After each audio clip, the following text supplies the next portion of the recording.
Hello mga pedalan, dito guys sasamahan ko ang aking kapatid magkatid ng papagayo doon sa kanyang kabarkada doon ho sa Santo Cristo.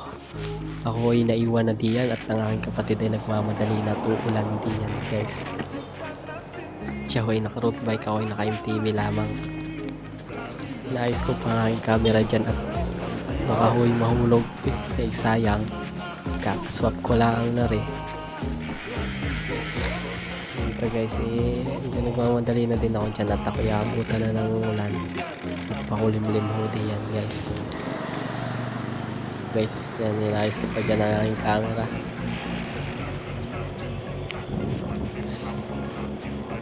Baka kasi ako magpatak dahil mahirap na.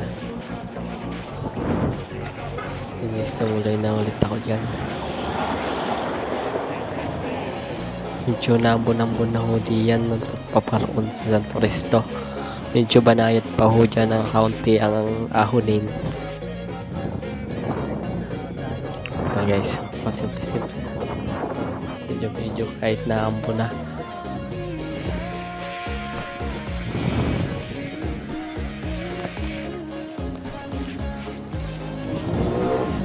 Kaya teka po gayaw, nakasipit lamang din ang aking cellphone sa short. Malaglag kunting talbog, laglag agad, kaya dahan-dahan lang ako dyan kahit naamo na, pero hindi naman masyadong malog. Yan po ang daan papunta sa amin, medyo yan ang lubak, hindi naman gano'ng kalubak at babagong kalsada. Yan ho ay nasa Pulong Usiw na ako dyan. Nadaanan ko ang sikat na pagupitan, ang biglang gwapo.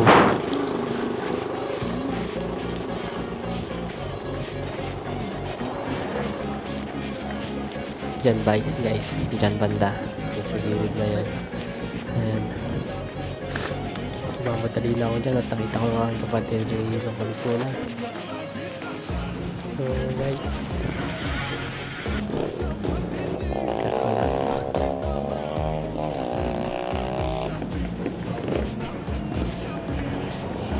every bang gusto ko dyan at namamatay-matay ang aking video.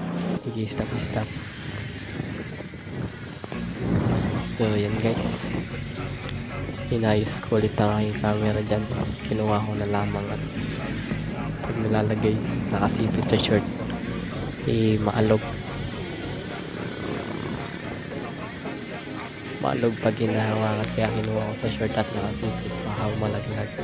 Yan ay kakababa ko lang galing sa balagtasin dyan. Yan ay may ahon dyan, hindi naman gaano kaahonan. Yan ay nasa palangkaan na ho yan.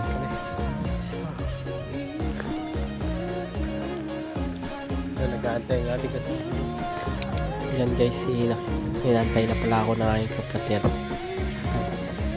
Hindi ko pala dyan ng videoan guys at ako'y na ng kadena, parang lumaglag yung kadena dun sa may truck, kaya inayos ko. And guys, yung aking kapatid may dala-dalang lawin, pagayo, gamit niya yung road bike. Yun ay magkatid lang kung kami dun sa pinakabarkada.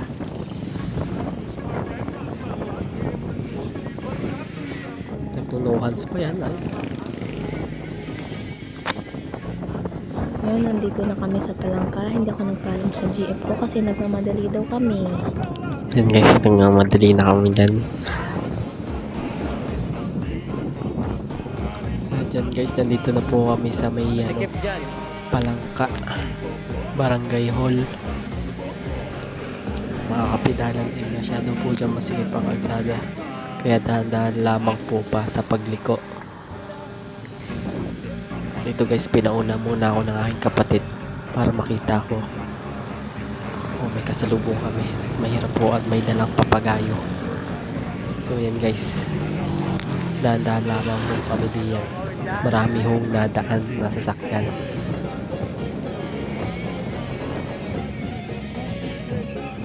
Yan guys, kapatid ko nasa likod lamang at ako'y pinapuna para matansya namin ng daan. Kapag may malaking sasakyan, masasabi ko kaagad. Yan na guys, pumirimati na lang yung kapatid sa ahon. May daladalang papagayo. Ayan na. Ayan na, nagrimultihan na. Naunahan na ako diyan guys. May dala din kasi ako camera eh. Hindi yun, naka-ano lang ako diyan, naka third gear. Ayan guys. May papalapit na doon sa may stoplight. Kasama ko ang utol ko. Napakaganda ho ng yun o, kalsada pa po ron sa may San Jose ng bayan, no.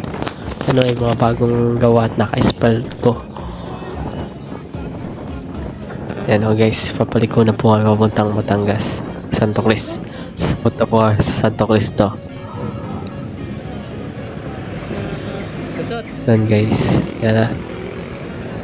Yan po ang highway papuntang Batangas City. Tapos yung likod ko po ay papuntang Lipa City. Diyan po sa tapat na po ng Andoxe, may ginagawa po diyang Jollibee. Siguro next month magbubukas na po yun. Kaya dalaw na lang po kayo dito sa San Jose. Marami po kayong mabibili kung ano-ano. So ayan guys, nagkambyo po ako diyan. Masama ang palad. So hindi yan guys, kumambyo po ako dyan. Pagkauna ng kapatid ko, ako ay kumambyo.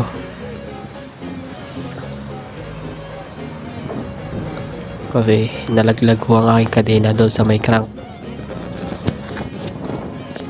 Kaya inayos ko uli. Ayan guys, pagkakambyo ko diyan at na prehab ko at na pre-wheel ko dyan, hindi ko na malayo na nalaglag ng mga aking kadena doon sa may crank. Kaya ako yung nagdahan-dahan diyan at ako yung naiwan na. Yan guys, right yan. So yan guys, bumagal na ako dyan. At ako'y nakita ako ng sumipit na aking kadena doon. Hindi ko dyan na-videohan ng ayos, pero uwi tumigil diyan. At pinas ko yung video. Inayos ko dyan yung kadena nilo. So yun guys, tuloy na ulit tayo dyan. Inayos ko na ulit ang bike, kaso parang may sumasagi doon sa huli ng RT. Kaya ako mamaya mapapatigil ako dyan para ayusin at sumasabit po yung kadena doon sa puli ng RT. Ayan guys, nakakapidal, iniwan na po ako dyan ng aking kapatid. Nandun na po siya doon sa kabarkada niya. So ayan guys, ako nagmamadali na dyan at lumuhalis na lang wala na tanging so yung masyadong lalong kalkaso lang malalaki lang ako guys. Bilisan ko na yan dyan guys. Kalog na ho dyan at yung camera nasa bandang handlebar na nakalagay. Kaya ganyan to, kalog. So diyan guys, malapit na ho ako dyan. Kaya dito na lamang ho guys. Susunod na lamang ulit mga kapidalan. Lapit-lapit na ho ako diyan. Naantay na ho ang aking kapatid dyan sa gilid ng kalsada. Guys, paalam na mga kapidalan. So sa susunod na lamang, paalam.